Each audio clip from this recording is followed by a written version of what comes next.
1.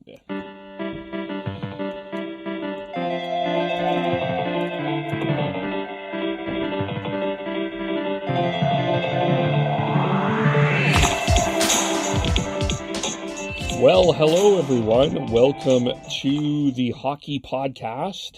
My name is Kevin Olenek, and you can, of course, follow us on Twitter at podcast_hockey.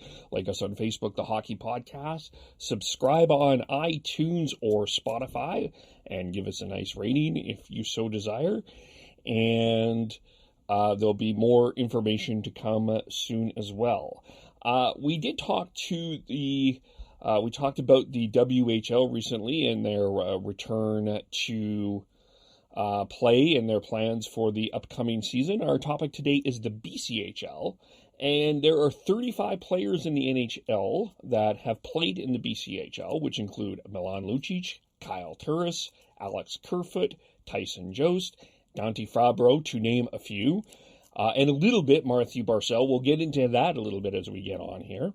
But our guest today is talking with us about the BCHL, what is going on, as they are planning what has happened since the COVID-19 has been on, and returning to play. He is, of course, the general manager of the Panthers, media relations with Vancouver Open Tennis, the founder of the BCHL Network, contributor to the Elite Prospects, an instructor at the BCIT radio program. I've even forgotten the name of the program that I'm in, and my actual instructor. I hope I'm. Your grade just dropped, Kevin. What's that? Your grade just dropped. Yes, it just dropped as we go on here. Brian Wiebe is with us. Hello, Brian. How's it going? Doing well, thanks. It's like you read my LinkedIn profile there. I have a lot of hats that I wear, and I will say this: that list of jobs that you just ran off of mine, they're not listed in order of importance. Just so you know. That's fair. Right? We won't talk about which one is important because we won't get you in trouble. And then I'll get myself in trouble, but you might not get me in trouble. There, fair. That's true. So kind of for those who don't know much about the BCHL, tell us a little bit about the history of it. We have like a good, strong alumni list from the BCHL. Kind of tell us why that is from your perspective. What is the BCHL doing or has done to develop some strong players in the National Hockey League? Well, it's and how much time have you got? The league has been around since the 60s, and it's really grown a lot. But it's grown in different ways, right? So it's grown from being as few as 6 to 8 teams in the 70s to where it's at now with 18 teams all over the province. And really, in terms of supplying talent to the National Hockey League, what it comes down to is when you play in the BC Hockey League, which is Junior A hockey, there's 10 leagues across the country that qualify for Junior A. You maintain a college eligibility. And that means that you're able to go and get a scholarship to play college hockey in the U.S. And really, that's the difference between it and, say, the Canadian Hockey League, which is Major Junior with the Western Hockey League, the Ontario Hockey League, and the Quebec Major Junior League. Those players, the minute that they step on the ice in an exhibition game, in a regular season game, then they forfeit their NCAA college eligibility. So you can't go play at Arizona State or Yale or Harvard or Michigan or whatever, any NCAA team. So if you stay in Junior A and then you graduate from the league at whatever age, then you can still play those NCAA opportunities. And so that's what a lot of players do when they look at playing in the BC Hockey League is keeping that eligibility open. What do players say, like as an example, Alex Kerfoot as an example, but what are players saying in terms of the difference between college hockey and WHL? Well, I think the biggest difference between the two is in college hockey, you're playing against an older opposition, right? In the Western League, a player caps age at 20. or 21 if he turns that age during the season, but he still counts as a 20-year-old player. Whereas in college, I mean, you could have a player that goes to college at age 18, 19, 20, plays a full 4 years. All of a sudden, you're playing against a 23, 24-year-old. And we've seen it with a lot of players that come from the college ranks that are those college free agents that end up signing, an NHL contract. And so I think that's the biggest difference, is that in the Western League, or even in the BCHL, for example, you're going to cap out at 20 years old, and you're playing against players that are always going to be younger or the same age as you. Whereas in the Western Hockey League, when you're 20, you're playing against players that could be older, could be younger as well. So it really comes down to just personal preference, what you want to do, how you feel your development will be better suited for you. Absolutely. And I think that for a long time, people have looked at major junior hockey as that's where players that are big and can skate, they go. But if you're a smaller player, then you end up going to the BC Hockey League now, or junior A. I mean, because I shouldn't say that it's the same only in BC, because we've seen it across the country. A guy like Cale Makar plays in the Alberta Junior Hockey League, and then gets a top 5 draft pick in the NHL. So I think that what happened when you look at some of the alumni of the BC Hockey League, like Paul Correa, like Brendan Morrison, like Cliff Ronning, although Cliff Ronning lit it up in the Western League too. But these are the types of guys that they're skilled, they're small, they can skate, and they absolutely dominated in the BCHL. And so I think that that's changed a little bit over time when you see some of the players that have been drafted out of the BCHL, a guy like Dennis Chalowski, for example, who's in the Detroit Red Wings system now. Even a guy like Alex Newhook, who went in the first round last year to Colorado, 16th overall from the Victoria Grizzlies. I mean, he's not a small player, but he's also not a giant. And so I think that was sort of the way that the idea was maybe 20 years ago with the BCHL. But I think what people are seeing now is that college element, is the fact that maybe this player won't peak until they're 22, 23, potentially. Although we've seen players like Kyle Turris, who left college after a season and turned pro, and ends up playing in the NHL. Right. Tell us about, there were 4 players that were listed in the draft rankings. Tell us if you know any of what you know, like Ethan Bowen from the Chilliwack Chiefs, Danny Waite, Kyler Kovac, did I pronounce his last name correctly, and Trey Taylor. Yeah, those players, I mean, it's always interesting to see which NHL teams really scout the BCHL more heavily. Without a doubt, most college teams will have scouts at BCHL games, or at least will watch a handful of games throughout the season. With the NHL, it really, I mean, there's a skew there with the teams that look at BCHL players. Now, in that same vein, with Ethan Bowen, Danny Waite, Kyler Kovac, and Trey Taylor, I mean, that's central scouting, recognizing the fact that these players could be selected when the draft comes around in October. So Ethan Bowen ended up ranked 119th overall among North American skaters, which is kind of a crapshoot because, of course, once you throw European players into that mix, that obviously will push that ranking a lot further back in the draft, right? But even to be ranked 119th among North American skaters, I mean, he's a decent-sized center. Teams are always looking for centers. The one thing about Ethan Bowen is that, again, when I talk about that weight, he weighed in with Central Scouting's numbers at 154 pounds, so he's definitely not a huge guy, but he is relatively difficult to knock off the puck and a good player. Danny Waite is the son of Doug Waite, who of course played in the NHL for a long, long time with New York Rangers and Edmonton. And he is ranked 142nd, played with the Penticton Bees this past season. He's an older player, though. He's a 2001 born, which means that this upcoming season will be his 19-year-old season, as opposed to a guy like Bowen, who's a 2002 born player. So difference in age there. And then with Kyler Kovac, he's actually returning to the BCHL this year. He's not going to college. And I say this year, of course, we don't know what the season holds, but right. He's ranked 168th. He will serve as the captain for the Nanaimo Clippers this upcoming season. He's a left winger from Coquitlam here. And then Trey Taylor is a really solid defenseman. The thing about Trey Taylor, ranked 216, is you look at his numbers and they're pretty underwhelming. He had 17 points this past season, 13 points the season before. He's also coming back to the BCHL this season, but he's a 6'1", 179-pound defenseman who just turned 18 in February. And so I think that a lot of people look at his size and he's got some good mobility, and maybe there's a potential there that he'll be an impact defenseman down the road. Right. And Kovac and Taylor are committed in 21-22 to universities. Yeah, Cornell for Kyler Kovac, and Clarkson for Trey Taylor. Yeah. And Trey's brother Ty was a goalie for the Vipers from 2000. Yeah.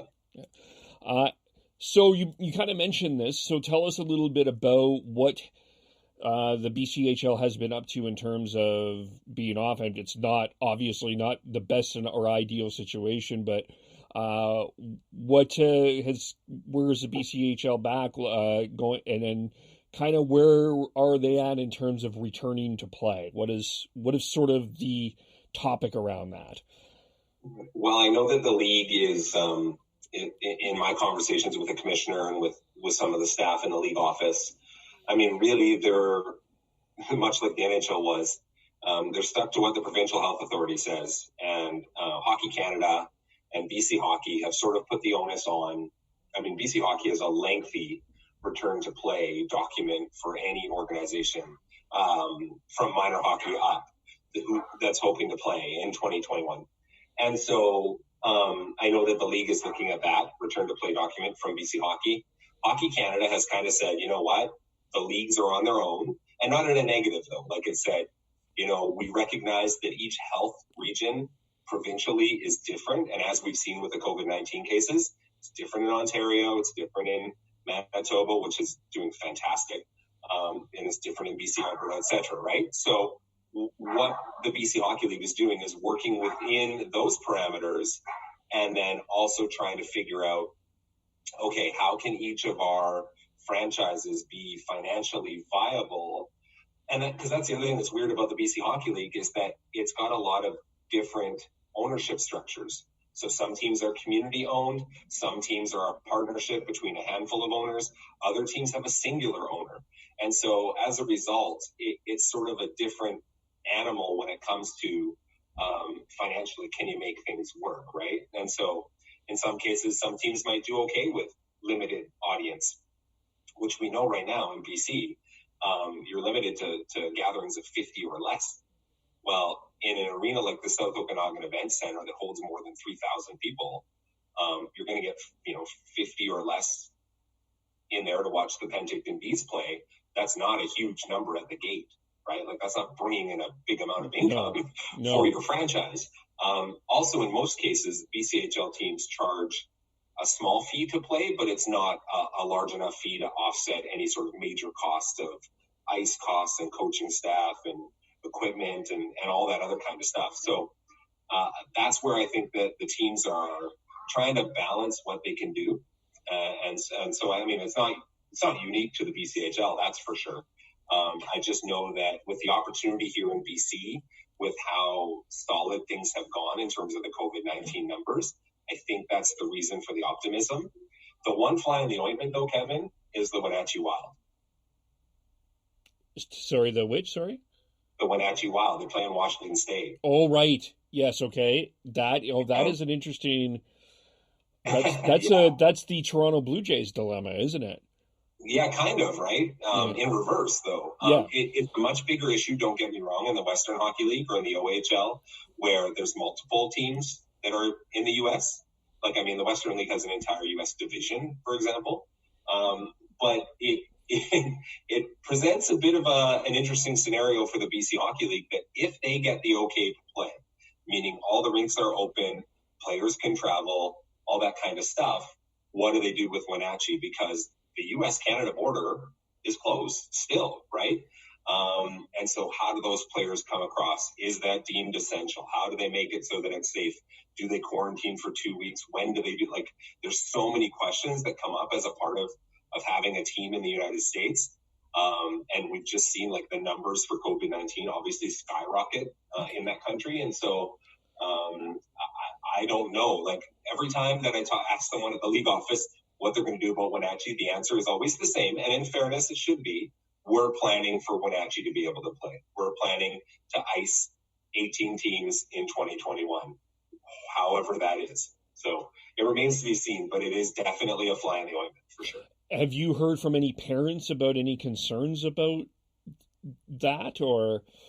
I haven't myself, but I mean, I would think that I don't even know if concerns is the right way to put it. I mean, questions for sure, right? Absolutely, people have questions. It's like you've got a plane on a bus to travel. You've got a minimum of 20, 25 staff and players traveling in close quarters. In some cases, staying in hotels, which is fine.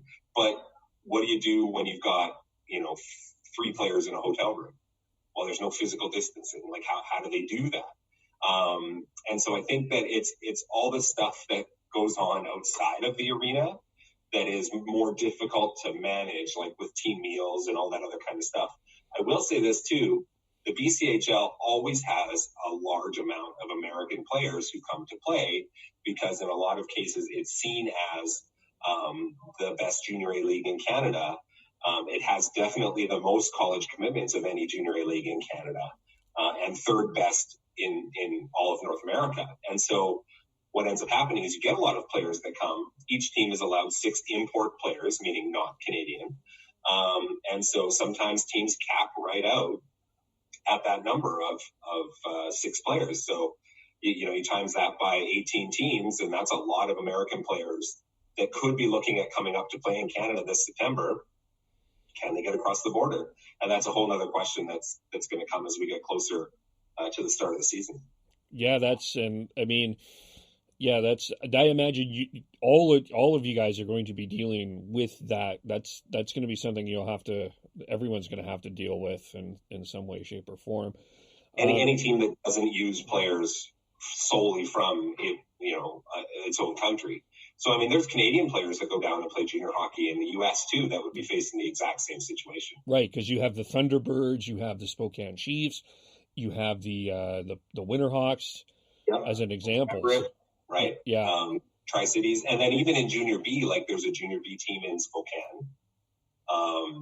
There's team, like I know of Canadian players that play in a tier 3 team in Bellingham or in California, so I mean, it's not unique to just American players coming to Canada. It's going to be exactly the same for Canadian players going down to play in the U.S. as well. Yeah, that's going to be interesting. For everyone for sure. Is there? I guess would a hub city idea work for the BCHL if it had to go to that?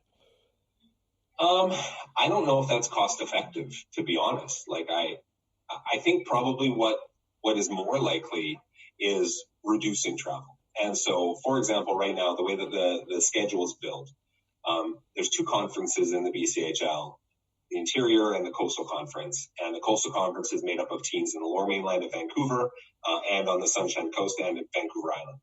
The one team on the Sunshine Coast is Powell River. Yeah.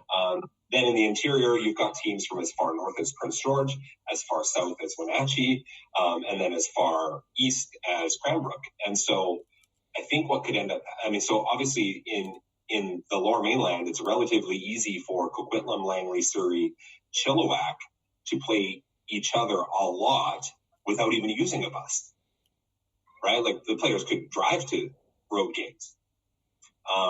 And so I think that would take care of that. Same thing on Vancouver Island. Not ideal because there is some distance between the teams. Like you're going from Victoria, Nanaimo, Duncan, which is where Cowichan Valley plays, and Port Alberni, where the Bulldogs play, plus Powell River, which is guaranteed a ferry right away.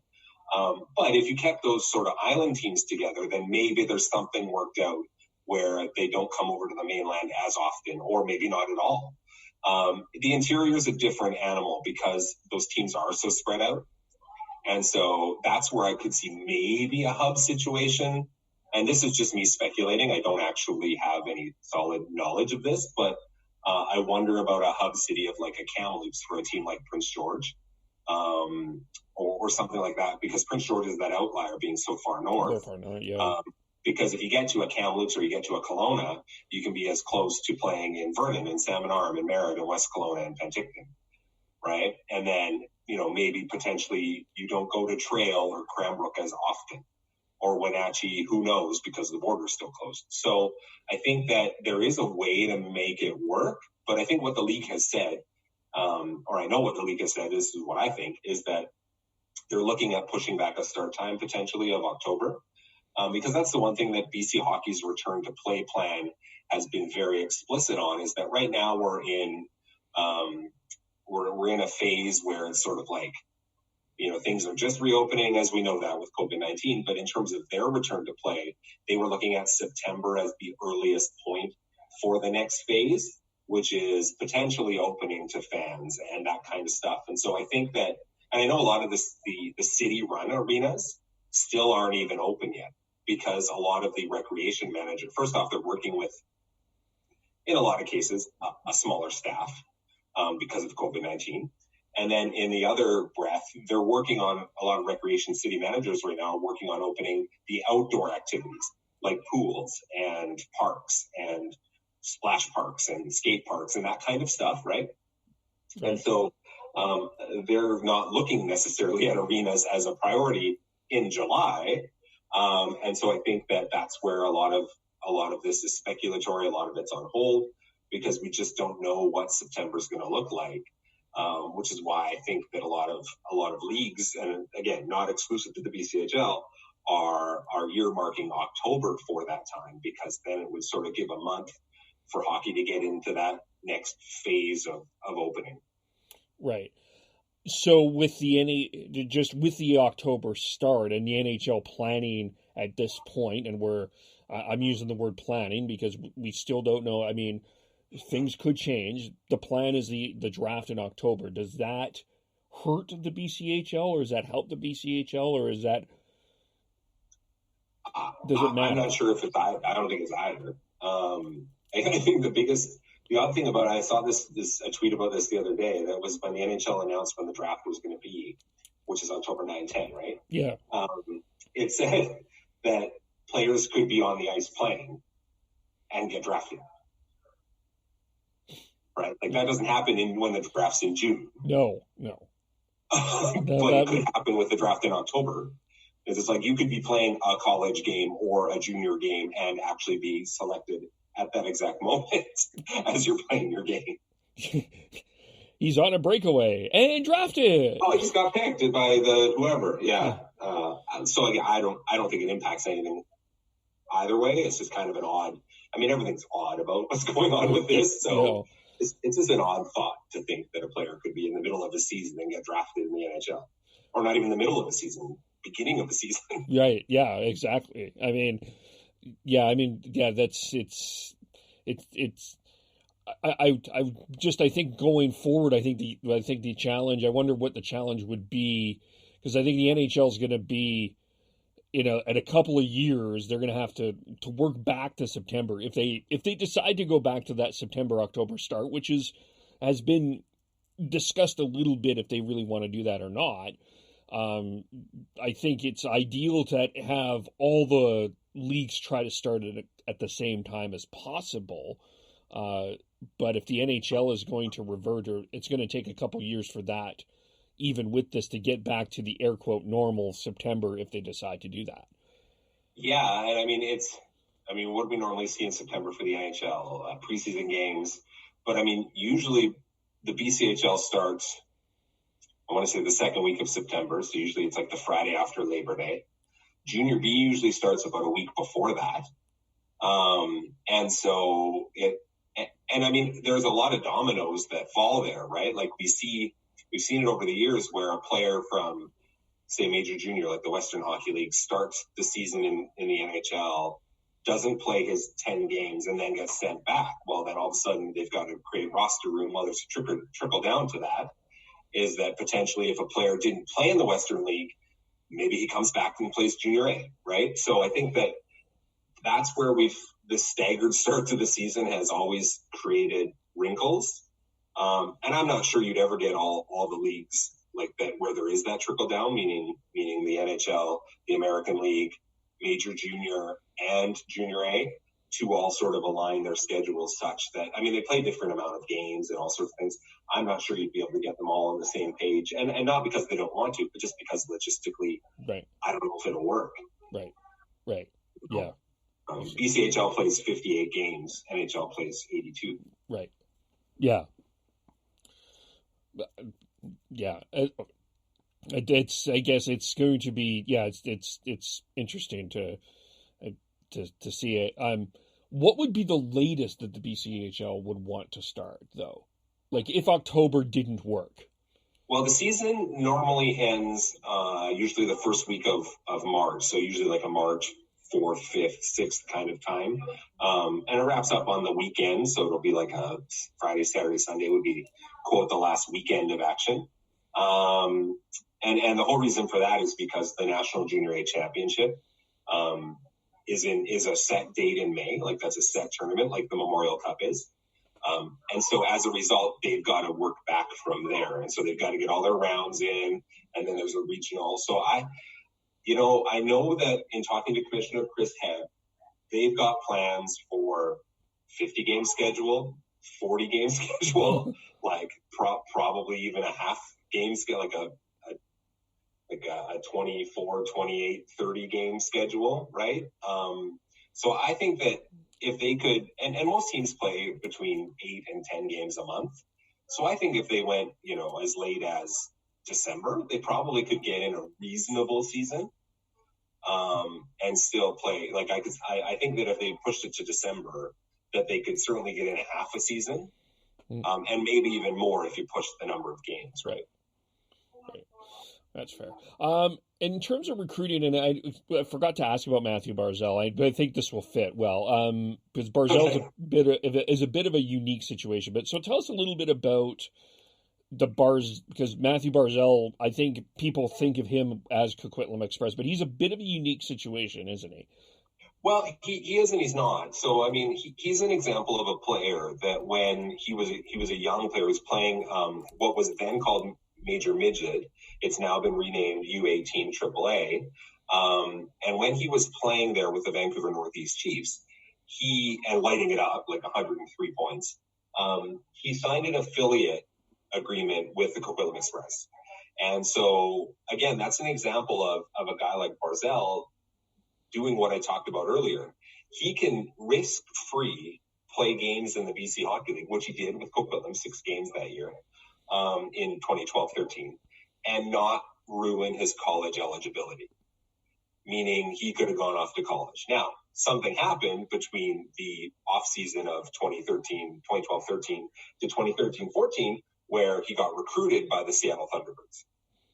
And as a result, ended up going to Seattle and playing, he played 200 WHL games, 4 seasons with the Thunderbirds. Like, he's one of the Seattle Thunderbirds' all-time great players.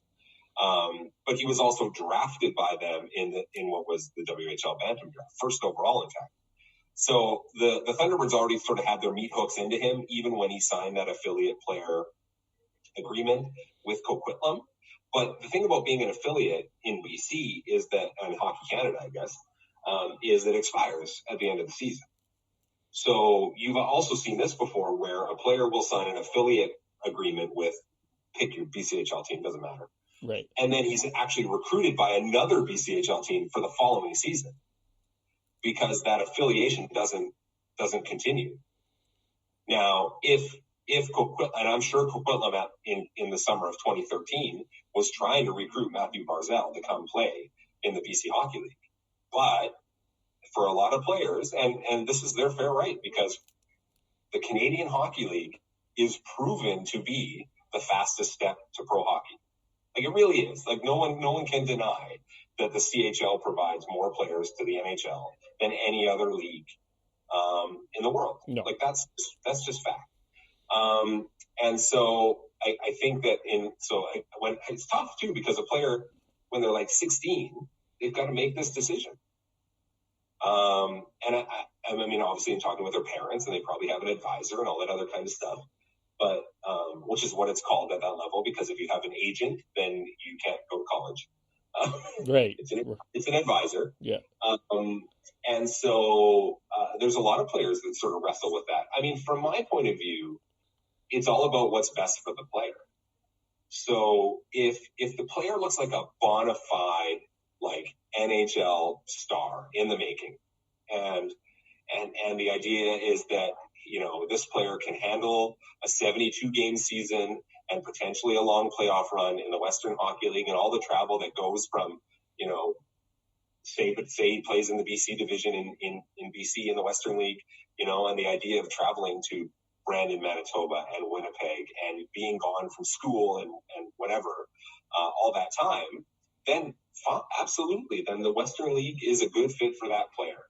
But for those players that can't manage that, then maybe it's better to potentially look at playing Junior A, where you can go to a school and I mean, I'm not saying that in the Western League they don't go to school in the community, but you know what I'm saying is that it's not. I mean, a road trip from Prince George to Chilliwack is a lot different than a road trip from Victoria on Vancouver Island to Winnipeg. Right. Yeah. Right.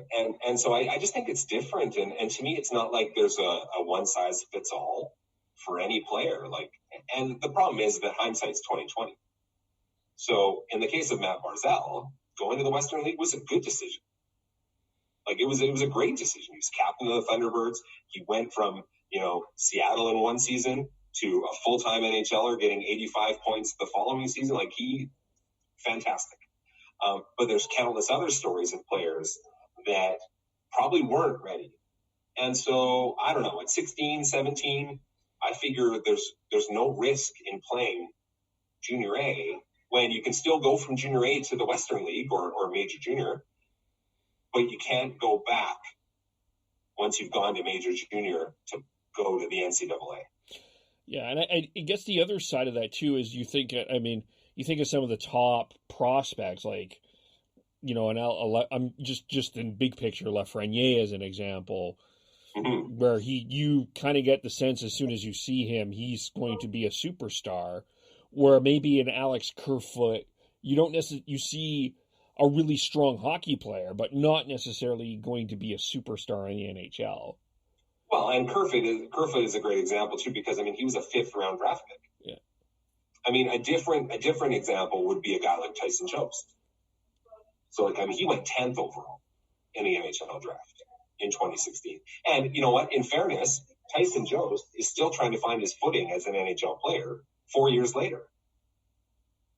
Yeah. Right. And I think a lot of people looked at Jost and thought this guy's going to be a lot more impactful as a 10th overall draft pick. But I mean, again, like, this is where the hindsight is 2020. Like, maybe Tyson Jost shouldn't have turned pro so early. Maybe he should have played another year of college. Like, who knows, right? But that's the nature of looking at prospects and how they develop and that kind of stuff. So it's a fun exercise, but a guy like Jost would fit right into that example. In fact, I was just reading yesterday, Dennis Chalowski, who's an example of a player who actually went to college and then came and played in the Western Hockey League after he played at college. Duncan Keith's another example of a player that did that. Like, these are the types of guys that, like, and Keith obviously is a Hall of Famer, yeah. but Chalowski is the type of player where some people on Twitter were like, he's a bust. Like, the Detroit Red Wings wasted a 1st round draft pick on this guy because he should be an impactful defenseman in their mind by now. And he's not.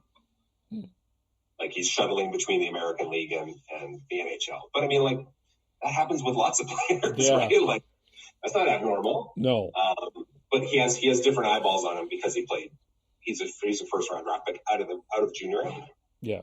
And there's here in Vancouver, I mean, you look at a guy like Olli Juolevi. I mean, obviously not the same situation, but obviously a high expectation of a guy with a 1st round. That's a 1st round pick. A Jake Virtanen, just higher eyeballs on him because he's a 1st round draft pick, right? Right. Which is why a guy you brought up Kerfoot. Like, again, he's a 5th rounder. So if he turns into an NHL player, great. You know, Jujhar Khaira is another example. Like, he was drafted in the 3rd round, and that was 8 years ago. Well, how long did it take him to turn into an NHL player? Although he's another guy that played in the Western too. Yeah. I mean, Lucic.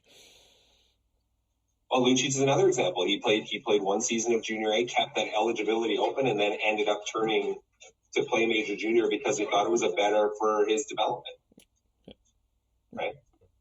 So there's lots of examples like that, and on the flip side, there's examples of guys like Paul Correa, like Brett Hull, like Brendan Morrison that played junior A in the BC Hockey League and then went and played college and then turned pro and have done obviously quite well for themselves. Yeah, Hall of Fame rings. Yeah, right. Absolutely. But in terms of recruiting now, with everything that's going on, how has that been going? Have you heard any challenges, questions? The biggest challenge that I've heard from teams is they didn't have an ability to hold a spring camp. And that was the biggest thing because, and that's really for the guys that are on the bubble, because there's no way these teams start recruiting in March, right? They start recruiting the season before and all through the season of, and then the player comes in September. So I think that was the biggest thing. Now, in fairness, spring camp is a revenue generator for a lot of teams. But I think that if you're just looking at players that might have been on the bubble and maybe players you hadn't seen in person yet, you really wanted to see them on the ice at spring camp, and now you lost that opportunity. But some coaches that I talked to also felt that there was a positive angle to the COVID-19 stuff, where they were able to spend a lot more time, say like a Zoom call, with a prospect and maybe with their family.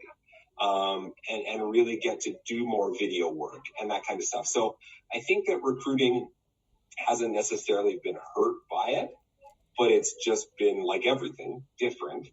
And I think the other thing is that there's a lot of questions still coming about that American thing. So right. if you're looking to recruit an American player, you're going to get a lot of questions from them about the border and being able to come up and all that other kind of stuff. But otherwise, I don't think recruiting's been that different. Okay.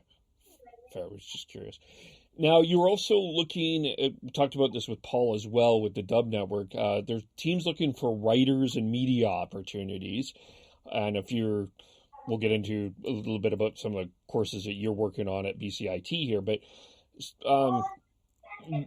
tell us the advantage of doing that and kind of some of the things that you've seen in terms of how journalists have improved their skills, things like that. Well, Well, the BCHL Network, obviously it's a passion project for mine. I haven't made a dime from it. And really, it'd be nice if I did, but I'm not looking to, although that's coming, hopefully. We have a shop, by the way, you can check it on the website. But really, it's a platform for writers who are looking to gain experience, or if it's a passion project for themselves. We've got a writer named Kevin Swale who's joined us to write about the West Kelowna Warriors. Kevin has recently retired, and he thought he would just dive in, and he's got a bit of a writing background, and he lives in West Kelowna, and thought, hey, you know what, it'd be kind of cool to join this website and write about the West Kelowna Warriors. And I was like, hey, great. So it really is a really diverse group of people that we've got writing for the website. We've got a handful of openings now. Like, ideally, I'd like to have 18 writers to write for 18 different teams in the league. And the qualification is pretty minimal. Like, you basically need to be able to be detail oriented, do your research. You have to write 2 minimum 500 word articles per month, which it really isn't a lot. Like, it really isn't. But if you don't, we'll kick you off the website. And then the idea that you've got a social media account and follow, like on Twitter, to be able to share not only your stuff, but your colleagues, your teammates' work as well. So it really is a collaborative effort. It is the biggest site in the world covering the BC Hockey League, which we're really proud of. The league is really, really supportive, which we're really proud of. They've been great. Whether it's the commissioner or whether it's the media relations, whether it's the executive director, all the teams have been fantastic. So it really has been a cool thing in the year since we launched. But we are, absolutely. I want to get 18 writers. So we have openings for about half of the teams in the league. Okay. And you check on the website for that. And, it's, especially in this market where there's such a passion around hockey and the Canucks and debating every little thing, it's getting those skills and understanding, when Rick Dollywell breaks a story at 3:30 in the morning, that's like, there's some work ethic to that. And, so you listed off everything that I do, so that rings true with me too. Yeah, exactly. And so, in terms of like the courses that you're working on, tell us a bit about your. I'm going to make sure I say this right. The sports broadcasting course at BCIT. Yes. It's a part-time course. It's Thursday nights from 6 to 9. It's online this term. Normally, it's not. Normally, it's in person at the Burnaby campus. But if you want to get some more information about it, registration is open for this fall. It's $444 plus tax and fees and stuff like that, which is for 12 weeks. Runs from October to late December. I know the last class is December 17th. The structure of the course is such that I bring in a guest speaker every week from industry. And although this year, even though this term it's going to be on Zoom, I'm still lining up guest speakers. And so that'll still happen. It'll just happen not necessarily in person.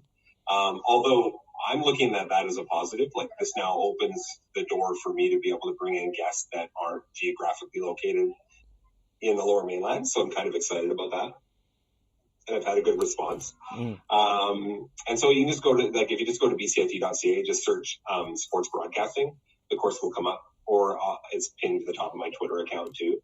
You can get all the details. You can DM me if you want to ask about the class and that kind of stuff. Okay. And of course, you have a fabulous second-year student. He's not me, but he's probably, you have a couple fabulous students in the online radio program. Is there Radio Arts and Entertainment? You know what? It's because we're going to be online. It's just ingrained in my head now. Like, my life and career is now online. But for the Radio Arts and Entertainment program, tell us a little bit about that program from your perspective. Is there room still, or?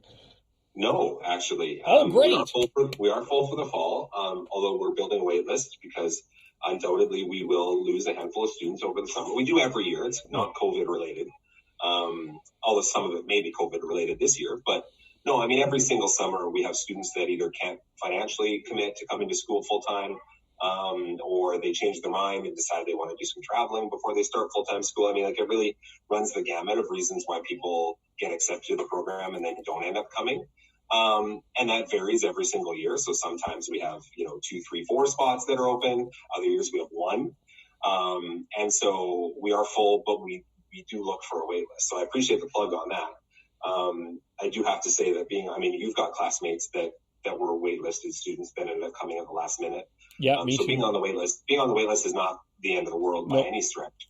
And there is a chance that you might still get accepted. So, rather than go into a whole lot about the program, because I could talk for hours about that, I would say just go to bcit.ca/radio, and you can check out all the details of the program and all the courses. And I am the admissions coordinator for the program. So if you have any questions, my email's there, my phone number's there. You can just reach out and ask.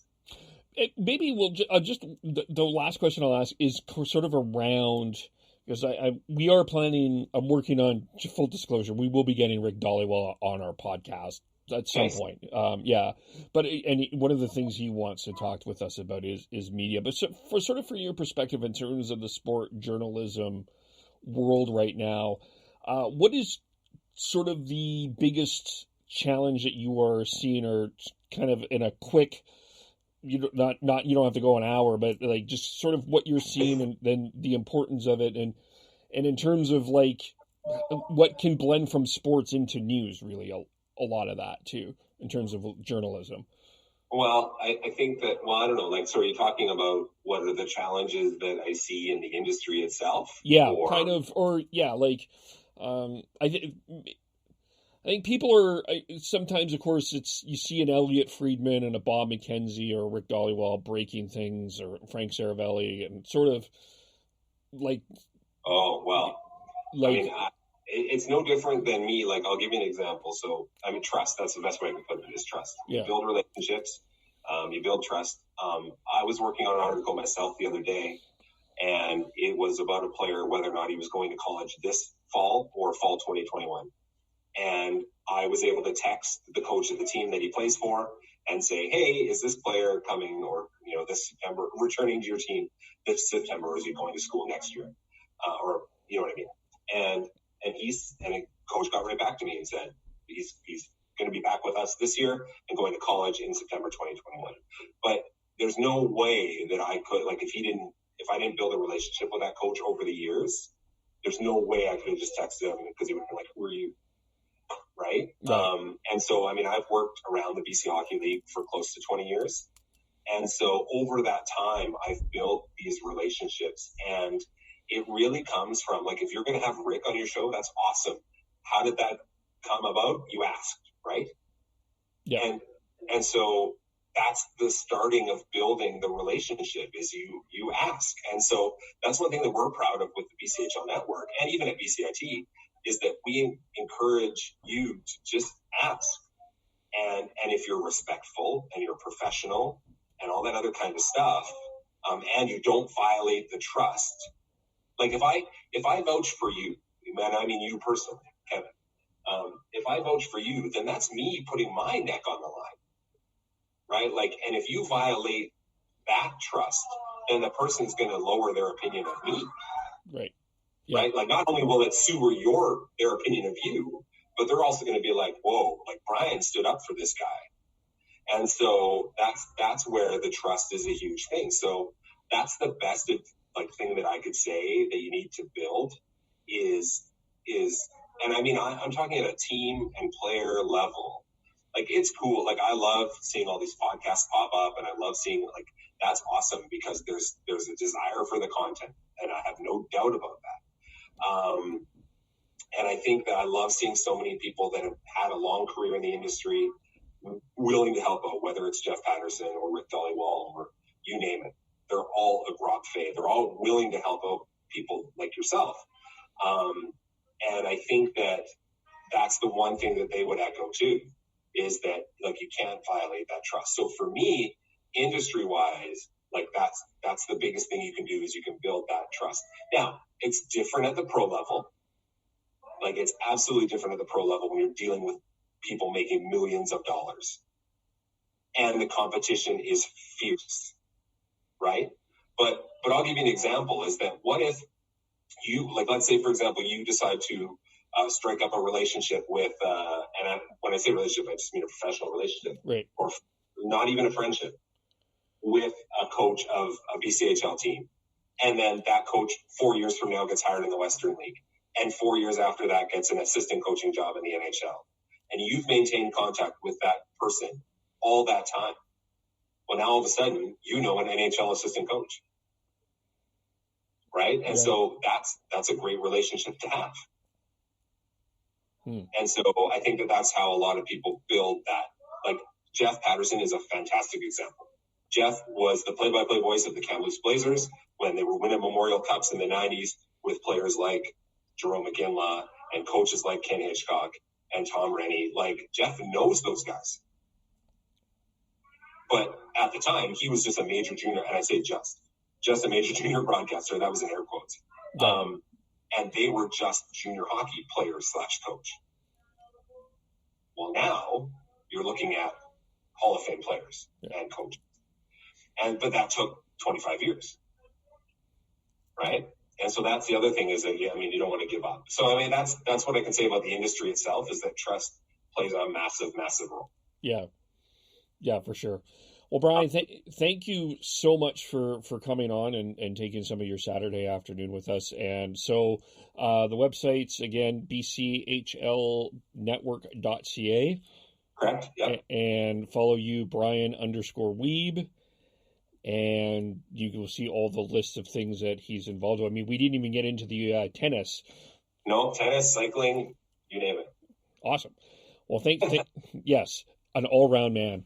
That we will, we will see you in September, and we will talk to everyone soon.